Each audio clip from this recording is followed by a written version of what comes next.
প্রিয় মানুষ বিদেশে দেশে নাই, অনলাইনে হয়তো বা তার সাথে কথা হবে, কিন্তু বৈশাখ তো বৈশাখী, এটা বাঙালি একটা উৎসব।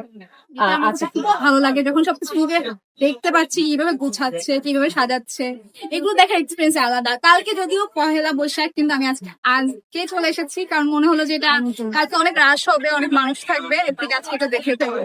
আর চৈত্র সংক্রান্তি আছে, তো এখানে চাচ্ছিলাম যে এই সন্ধ্যা পর্যন্ত থেকে যাবো একেবারে। খাওয়ার ইচ্ছে নেই, কালকে না আসলে তো মানে একটা আমেজ আছে না এখানে এসে খাওয়ার, যে সবাই মিলে যে জিনিসটা, আপনার এই ইচ্ছাটা নেই?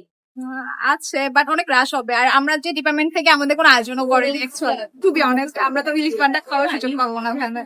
তো আপু কালকে কি একদমই বের হচ্ছেন না তাহলে? সন্ধ্যার পরে আই গেস। তো সেটা কার সাথে, প্রিয় মানুষের সাথে না বন্ধু বান্ধব? প্রিয় মানুষ বিদেশে দেশে নাই, অনলাইনে হয়তো বা তার সাথে কথা হবে, কিন্তু বৈশাখ তো বৈশাখী, এটা বাঙালি একটা উৎসব।